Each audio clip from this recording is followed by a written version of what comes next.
Antonio Covington, you're back at Hoke County High School, one-time offensive coordinator under Coach Butts here.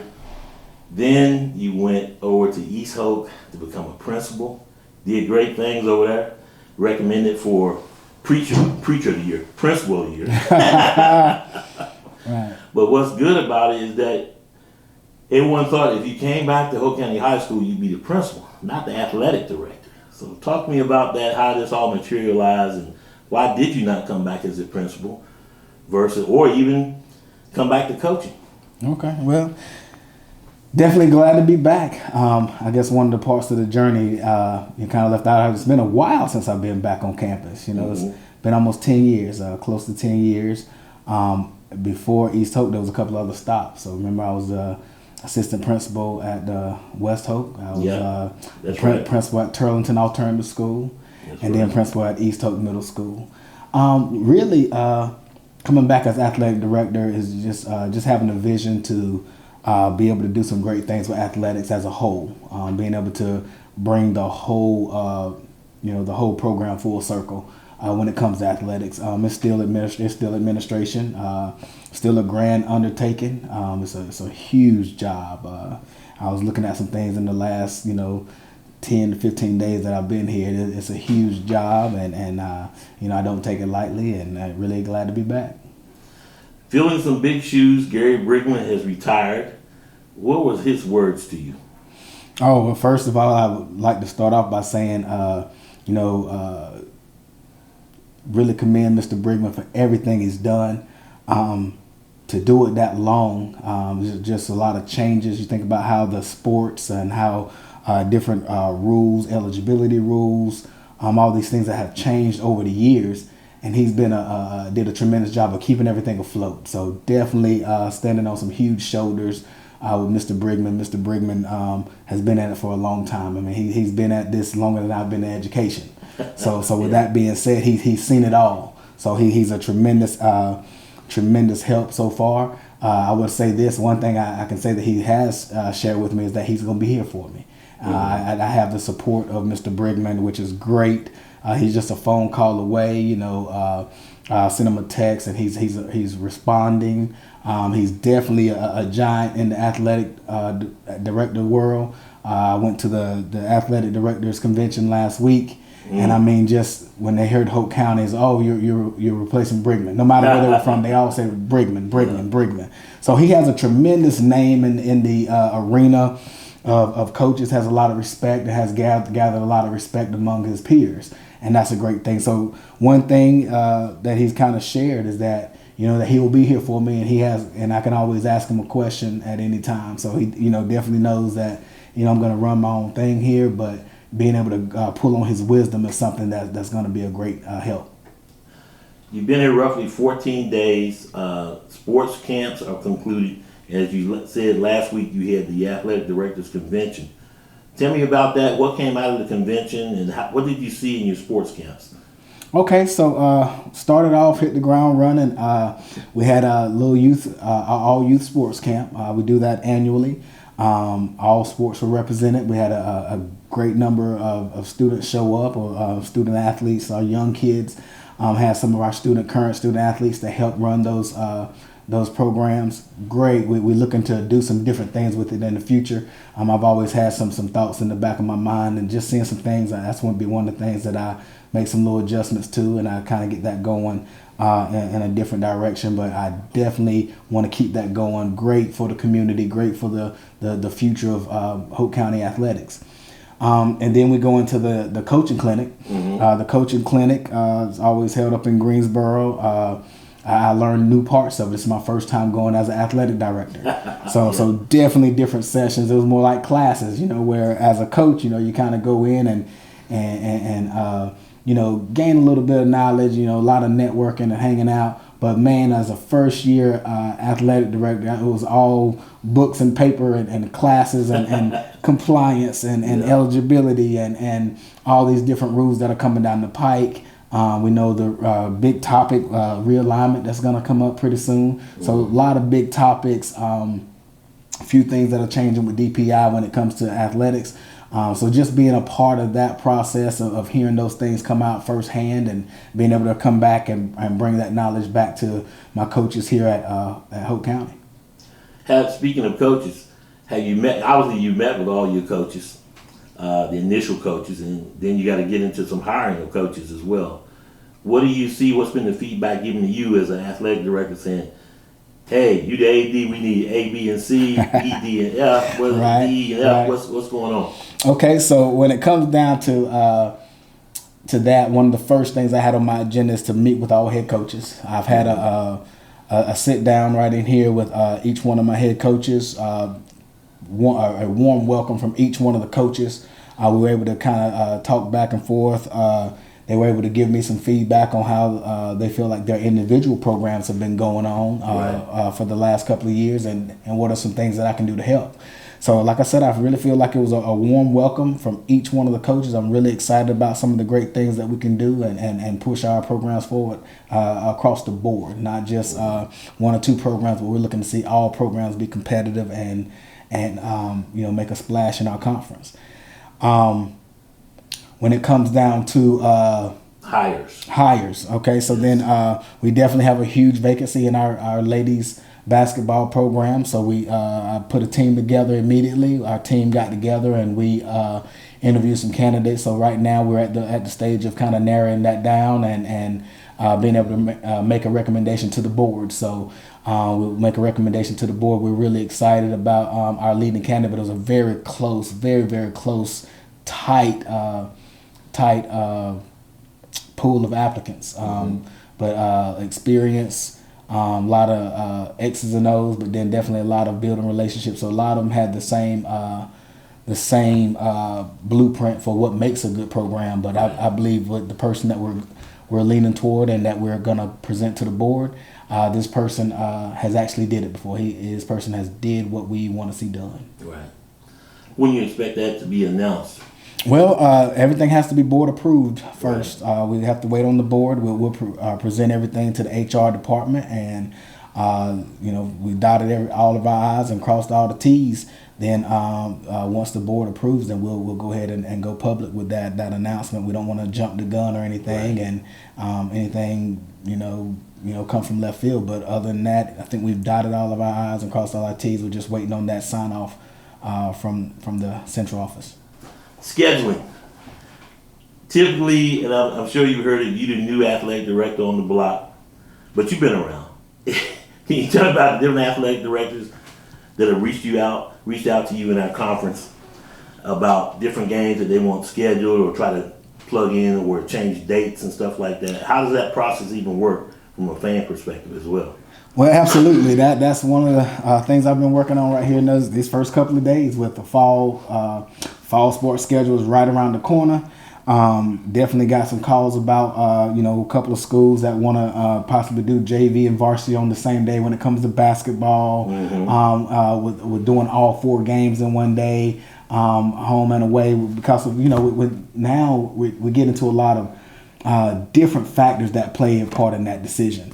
So some factors may be transportation. It may be lack of bus drivers. It may be, hey, if we get a chance to come, we need to bring everybody because we may not be able to come another time. So there's different factors like that weigh into some of those decisions. And being a fellow athletic director, that's one of the things that when some of these coaches reach out for a favor like that, I know I might need one of those favors later on. So I definitely try to want to be, as accommodating as possible. One thing I love doing, or I've already been doing, is just reaching out to that coach first. Say, hey, here's what we got. Mm-hmm. This school's reached out. Overhills has reached out for basketball about a special situation.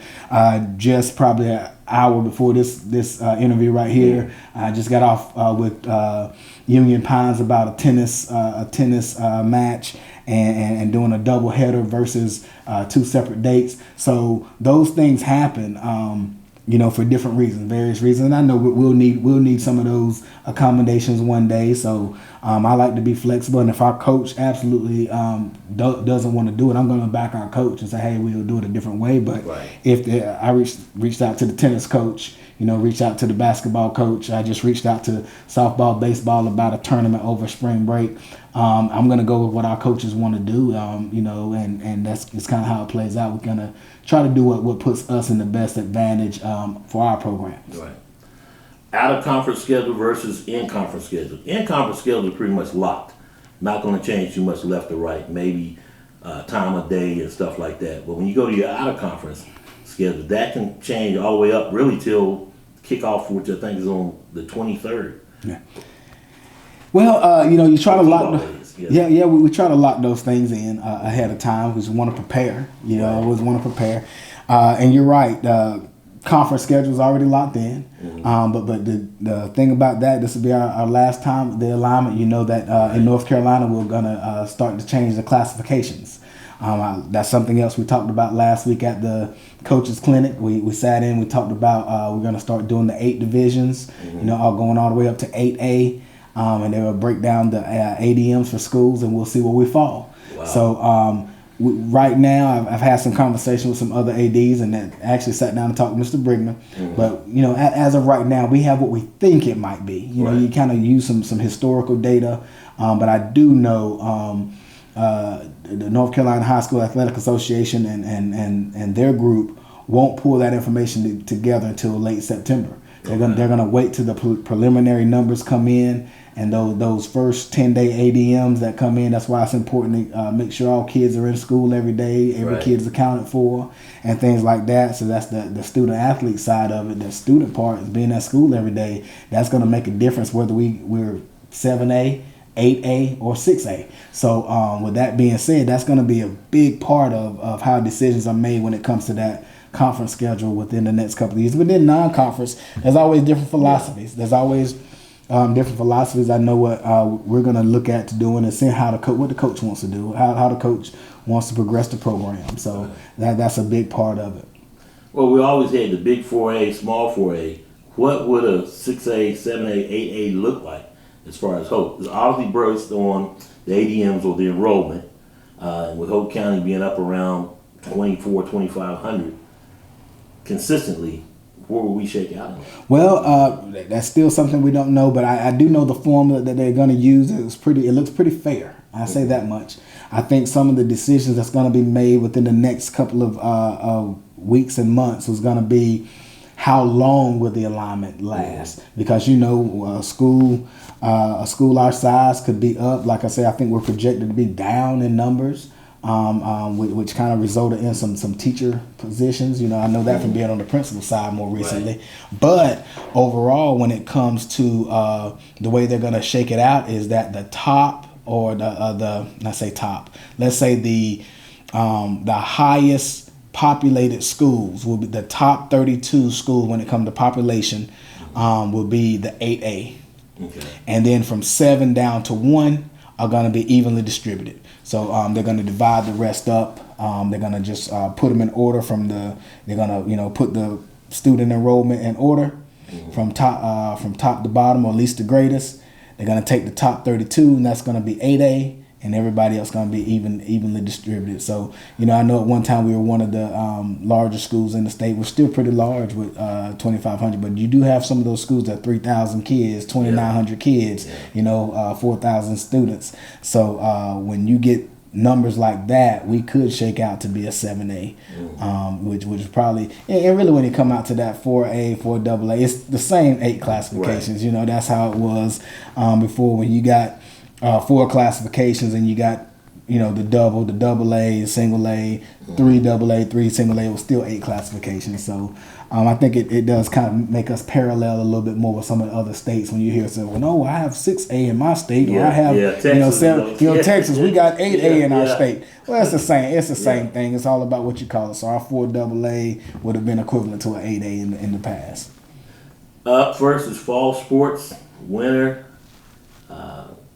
And then, of course, the spring sports. What do you see changing? Got a little time for obviously winter and spring sports, but up first with fall sports, men's and women's sports. They always talk about, one of the things Gary Brigman talked about was football kicks it off the whole school year. And so there's a lot of excitement in the air. What do you see going ahead this year? Did you make any changes? Obviously, scheduling is locked in, but talking about concessions, what can parents and fans expect? Ticket pricing, things like that. Okay, absolutely. One thing that I think is going to be huge, I really want to impact the game day experience. There's definitely a lot of excitement for the students. Definitely take advantage of the Jumbotron. And Yes. I know it's been, we got it, and there's been some limitations to what we can do with it, but I do want to put a little focus on that, get more training on it, being able to make our sponsors a little bit more happier to be with us as far as being sponsors and hearing their names, and students being able to see their replays and seeing video clips. So really want to boost that game day experience, do some marketing. I was actually had some people coming up earlier talking about concession stand and different things like that. Yeah. So we definitely probably have a few different items, a few surprise items on the menu. Definitely some things that kids definitely love to buy, like definitely the French fries and chicken tenders and things like that. Don't forget the chicken bob. Yeah. It's been a while since we had the chicken bob. Yeah.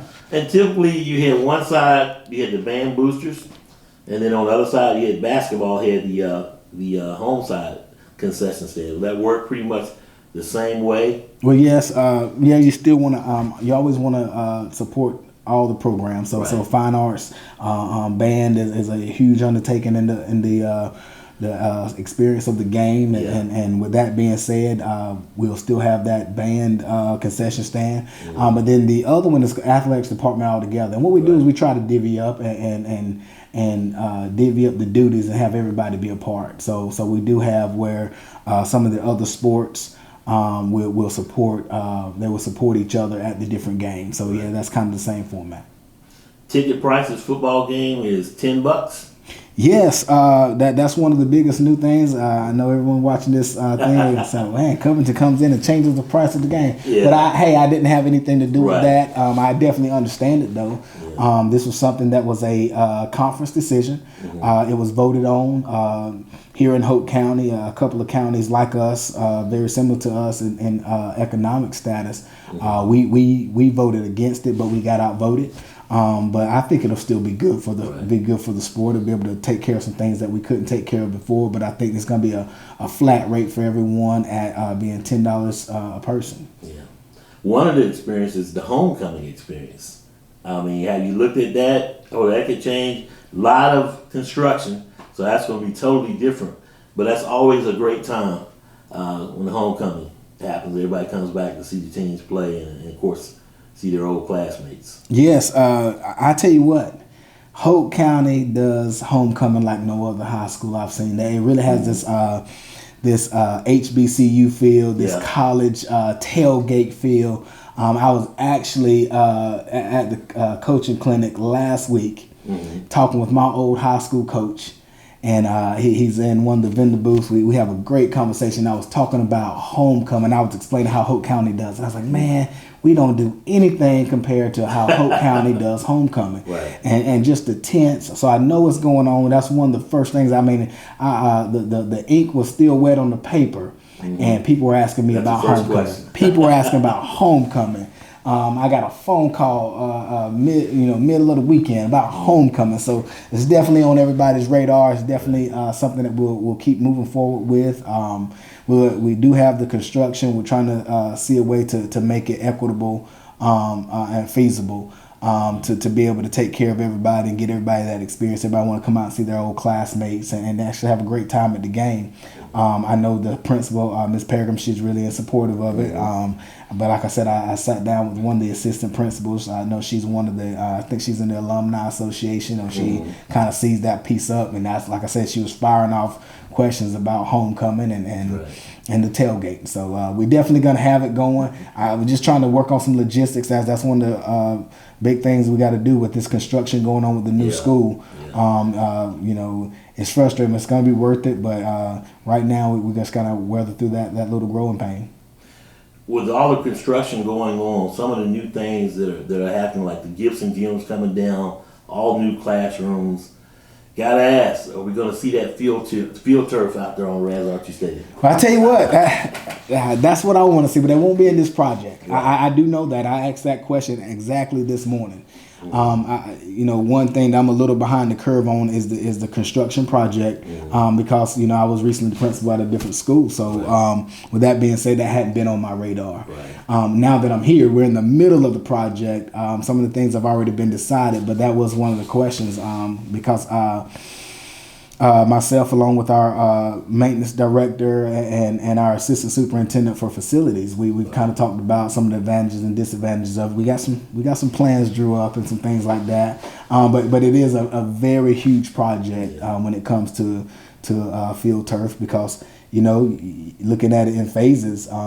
The track team needs a new track. Yeah, I mean it's all so it has to be. So it has to be one project. And I was looking at some of the price tag, and I was talking with our track coach last week. We understand the price tag is huge for a track, but if you're gonna come back later and do turf, or if you're gonna come back later and do a new stadium, right. You want to wait. You would want to wait. So that's been some of the conversation. We know that we got to do what we need to do to get our track up to par so that students can be safe this spring. But yeah, the long term goal is we got to upgrade. We gotta be able to do those things, and that's one thing that we're gonna push for is making sure our students are safe. But then we upgrade those areas as well. Stadium reconstruction, rubberized track. Field turf, got to make it happen, but with that capacity with the school steadily growing, because that growth is going to come even more now with all the construction that's going on. You're up around 2,500 students. It's not, too far-fetched to think that we can have 3,000, 3,500 students here at Hoke County High School. Well, yeah, that was the purpose of the building project. To be able to increase capacity of students, right. So we can increase enrollment with this new building.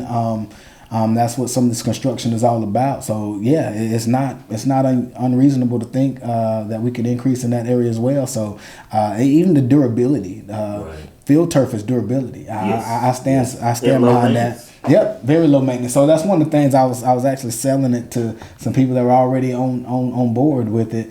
But when it comes to field turf, I'm from Union County. There's some of the a lot of schools out west. Yeah. A lot of schools in the western part of the state, they've already went to it. I see that some of the schools here locally are starting to go to it. But you're talking about low maintenance, and then the durability. Yeah. So now we can invite use it as a venue now, right. where we can bring a 7-on-7 tournament. Right. We can bring a youth football championship. Nike combine. We can bring a Spark combine, a Yeah. Nike combine. Yeah. We can do those things when we have the facility to receive it. Yeah. New admin team. You came in. You got a new superintendent. You got a new principal. You and the principal came here at the same time. What's that been like? What's been your marching orders? What's those conversations, if you can share, from the admin perspective to you as the athletic director of Hoke County High School? Okay, well, yeah. So it was great experience. Definitely new superintendent. He kind of gave me the marching orders, told me his vision and things like that. So we see eye to eye. The new principal, she's coming over from the early college, and from my understanding and how it was presented to me, as well as to the leadership of the district, Superintendent Dr. Spells, he presented us as a team, as in we're ready to give Hoke County a new facelift, and where Ms. Pegram, who has her early college background, is coming to give us a facelift when it comes to academics, and Covington with an athletic background is coming to do a facelift when it comes to athletics. So together, we're looking to upgrade everything and really have some positive vibes and really make the best or the best opportunities, or present the best opportunities for our student athletes, with student coming first. Got to talk about boosters. When you talk about name, image, and likeness, was in North Carolina high schools and pulled back. And obviously there's a lot of legalities in that. Once upon a time we had something called the TD Club. And then you got the Alumni Association. What do you see in working those together so that we can get the money coming into the school, it goes to the right place? Because there's a lot of people now want to write some checks. There's no doubt, because they bought into the change, me being one of them.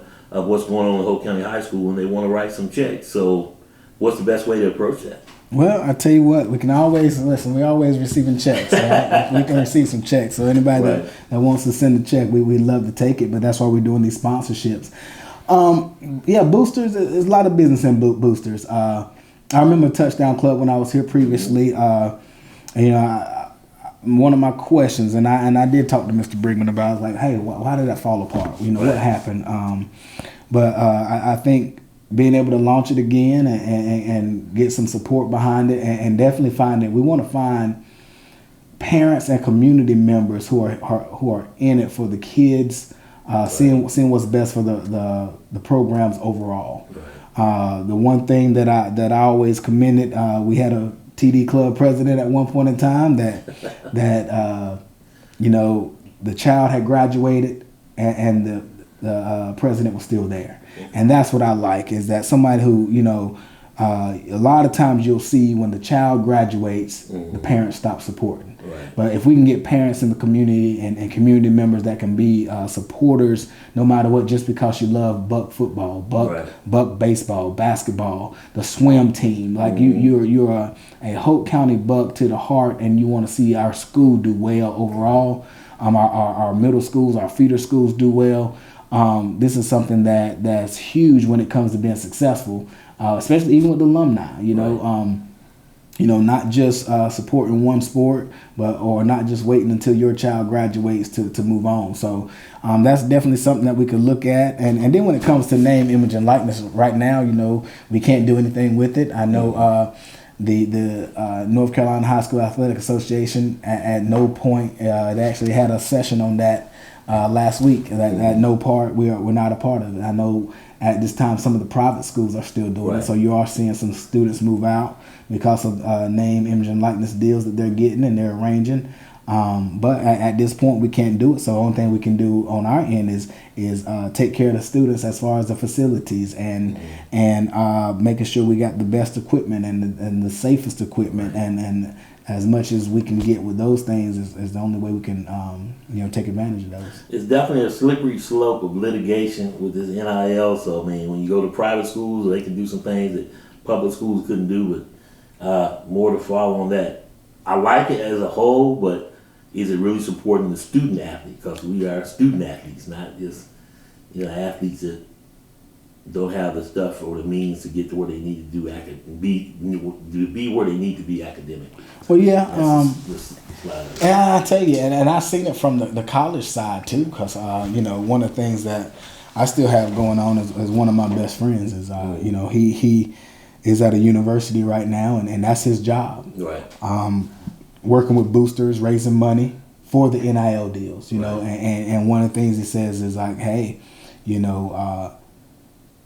that the money doesn't spread but so far. Right. And then having to justify, why this student athlete is getting this over another student athlete. Right. So it does become tedious. It is kind of working through the weeds of it. But I know one thing that the High School Athletic Association is really supporting is that these kids are still amateurs. So they still have rules about students not receiving large gifts and large things that would make them considered a professional while they're still in high school. This is still amateur sport. So, and those tough sports like golf and tennis, where you go win a tournament and win a set of golf clubs that value at $1,000. That makes you borderline being ineligible. If it's not done the right way. Yeah. So you're no longer considered an amateur. Yep. Yeah. You no longer considered an amateur. Yeah. The last area I want to touch on, Coach Covington, Mr. Covington, athletic director.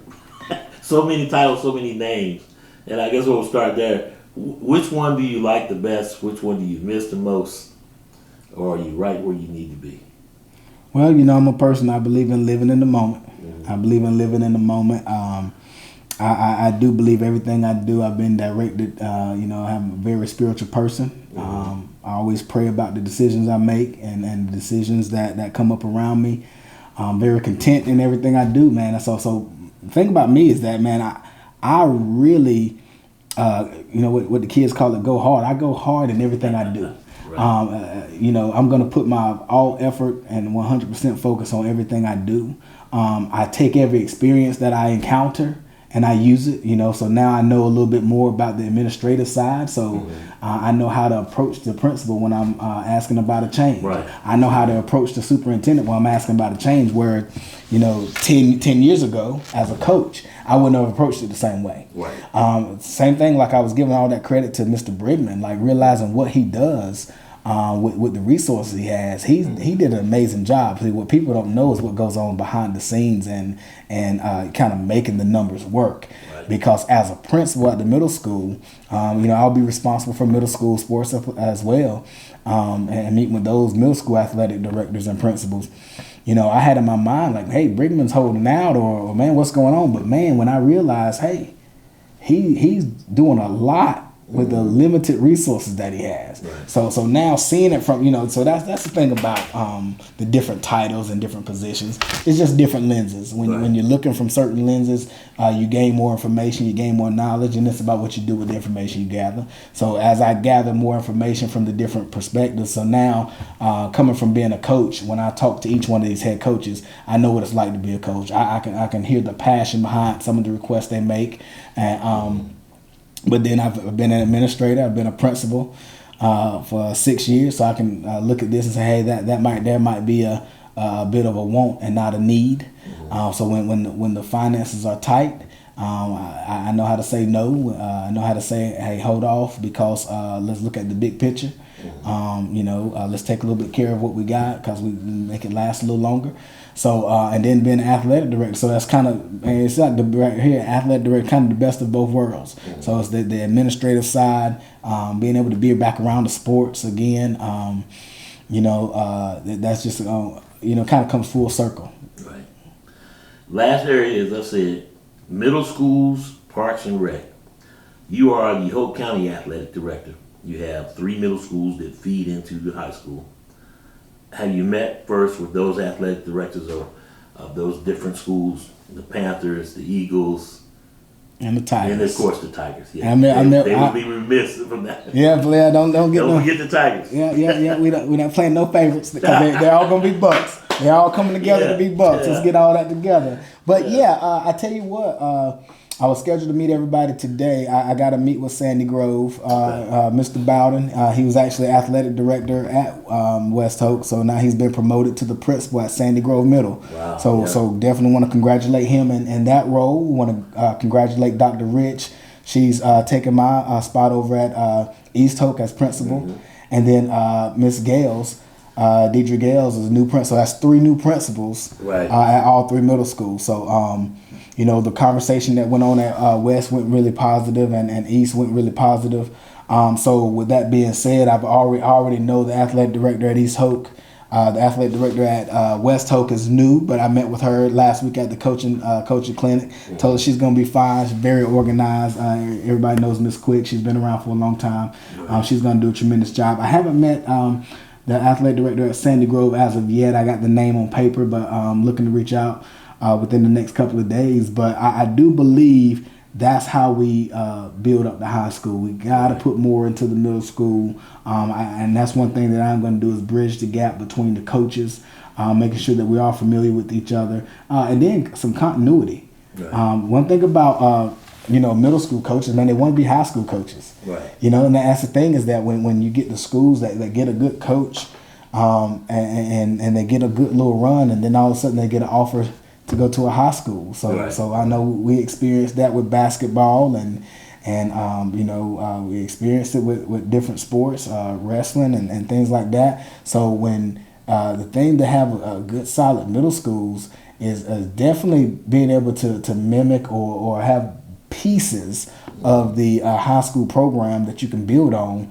but definitely to keep the coaches there. Yeah. I think that's going to be a big part, keeping the coaches there. And being able to bring something to the table that has a middle school coach excited about being a middle school coach and remaining a middle school coach, for more than a couple of years, because, a lot of transition with that. I actually had one of the principals reach out to me about, assisting and finding a couple of coaches, for some of those areas and some of those major sports at the middle school level. So with that being said, That's huge. And then as far as Parks and Recs go, I think that's a huge part as well. I'm putting it on my schedule to meet with. I've kind of got the go ahead from the superintendent to kind of bridge that gap and let's work out some things to make it feasible and make it more applicable that we work more cohesive between the community Parks and Rec program and the actual school teams. There's some things that we can't do, but then of course a lot of things we share a lot of facilities, so there's no reason why we can't bridge that gap a whole lot better. I was thinking about doing some local coaching clinics and some local little workshops where we can help these a lot of those Parks and Rec coaches are volunteers, where we can get them certified and get them up to par and things like that. There's definitely a lot of programs that can help those coaches out to where it is become a little bit more professional on their level, but that does connect them back to the high school and the middle schools as well. And when you look at what they've done at Pinecrest High School, what they've done at Richmond County and even Scotland County, how they reach all the way down and build their nucleus from their Parks and Recs teams as they grow and come up all the way through the ranks. Kids, due to Parks and Recs, they dream of being a Raider. They dream of being a Patriot. Yeah, well, hey, listen, that's part of the plan. That is part of the plan.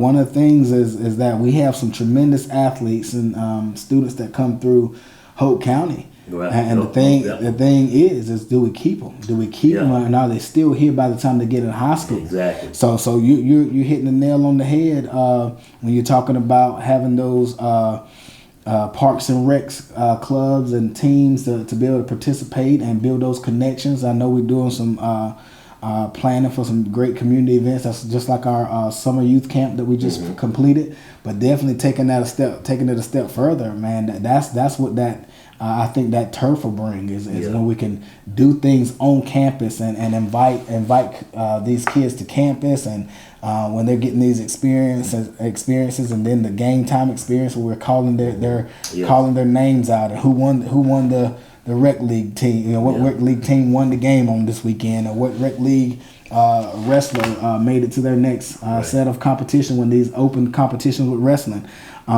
Those things impact what they do when they get older. And to see their photo on the Jumbotron, one of the biggest things I always seen the kids enjoy is when the middle schools come over here to play the football game. And it's a big crowd. And it's sort of nuts to see all the parents and the middle school kids come out there playing. They're just excited to see, wow, I'm going to be playing on here, one day. To go from playing on Wednesday night to Thursday night, and finally everybody wants to play on Friday night at 7:30 kickoff. You can't beat it. Yeah, it's a great experience, and that's one of the things that the social experience of high school athletics is like no other. High school athletics is the biggest deterrent to dropouts. So we make those connections with these kids at a very young age, and when you get them connected to the sport of their choice, it's a proven statistic that student athletes have a higher GPA, higher graduation rate, a lower dropout rate, a lower absenteeism rate, because they want to be connected to something. They found a sense of belonging and a sense of being with that sport, and we want to be able to create that at a very young age. So we're really excited about that, and really excited about what we have to look forward to. Appreciate you sitting down and talking to me, Coach, Athletic Director Antonio Covington. Really appreciate you. Go ahead and look out there and give everybody your closing comments. Tell them what your goals are and your mission statement, if you will, so we can rally up and everybody get behind and let's get it going. Well, I found something. I don't know how corny it sounded or not, but I definitely sent my email tag out with saying spreading that Buck fever, where we want to really get Buck pride back and bring it to a level of where everybody is excited with school pride and ready to participate.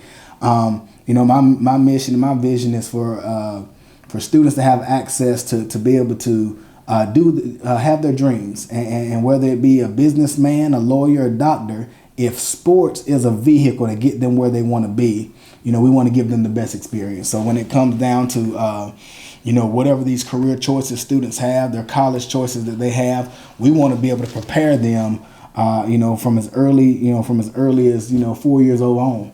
And what is our part in that, to where we're doing big brother, little brother programs and things like that in the community, to where it comes down to a basketball game in the winter, or a track meet in the spring. So with those things being said, we want to be able to allow sports to be the vehicle that takes these students to their future and beyond. Good points. Go Bucks. Thanks for talking. Thank you. Go Bucks.